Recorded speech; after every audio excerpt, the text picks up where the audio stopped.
หลอดขิงกระเทียมโอ้ขิงเห็ดหูหนู ปวดขาบ่ ขิงเห็ดหูหนู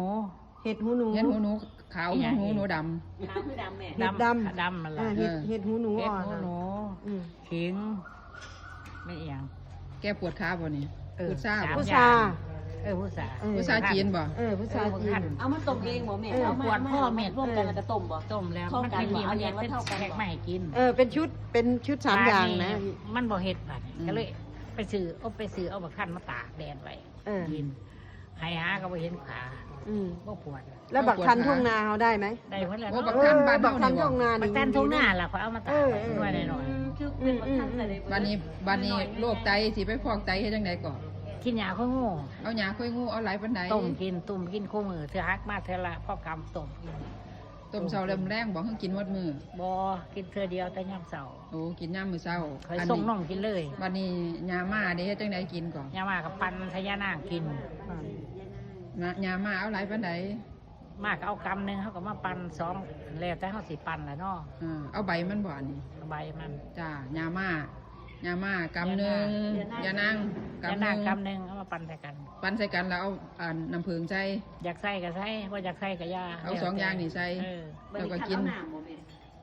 เอาน้ำใส่หลายปานใด เอาเนาะเอาน้ำก็ใส่พอดีปันนั่นล่ะ พอดีปันนะคะ กองเอาน้ำมากิน โอ้ยอย่าไปหายากแกมันดีแห้งสมุนไพร อืม เออ อันนี้แกบ่หวานในน้ำเลยเนาะสิแม่ออกตอนนั้นเนาะ เบาหวานกับยามากับยาหน้า อืม หัวใจ อืม หัวใจกับดอกข้าวฝอย เอามาเห็นยังกินดอกคำฝอย ดอกข้าวฝอยก็มาจิบเอามาต้มน้ำหอนกิน โอ้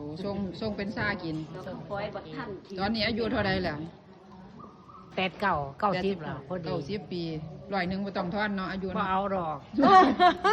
อยากไปแล้วล่ะบ่เป็นหนังหรอกอยากไปเมื่อย เออบ างครั้งมันเมื่อยอยากไป เดี๋ยวนี้มันดีขึ้น เมื่อยเฮ็ดเวียกมันบ่ปลูกกะห เมื่อย ล่ำ เฮ็ดเวียก อืม ปลูกกะหล่ำ เสียหยายจังสิเมื่อย ปลูกกะหล่ำ เดี๋ยวนี้ยังปลูกไว้อยู่บ่ซุมื้อนี่ ไหวสูงมากใกล้สิแล้วล่ะ บ่เคยไปหาหมอ บ่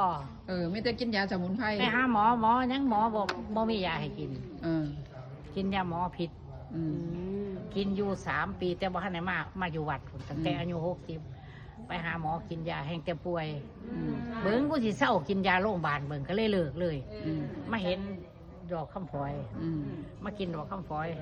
อยู่วัดก็มาอยู่วัดเลย60 อืม บ่เคยไปหาหมอจักเทื่อ30 ปี เอาแล้ว ปลูกผักอยู่สัตว์ ปลูกผักเก่ง ปลูกผั นะ กซุมื้อ ปลูกพักดอก แข็งแรง กิจกรรมเขาเรียกว่าทำกิจกรรมออกกำลังกา เอ้ ย ยออกกำลังกายเท่านั้นล่ะ นี่นะคะ วิถีชีวิตคนอายุยืนอายุ 90 ปีแล้ว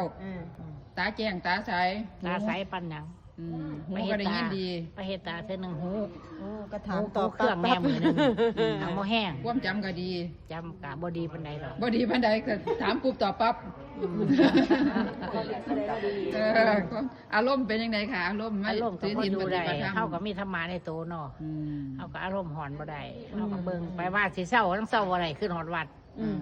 บุ้ยกูเศร้านี่ไผล่ะสิปลูกผัก ใช่ ก็ต้องเฮ็ดนะ ตลอด อยู่สู่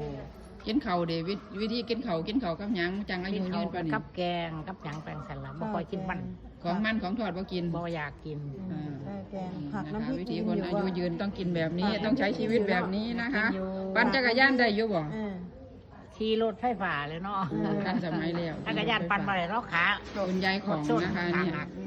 จนขาเจ้าปวดขาแล้วนะคะใส่สมุนไพรตัวใดเนี่ยลองไปหามาต้มกินเบิ่งนะคะ พี่น้อง เออ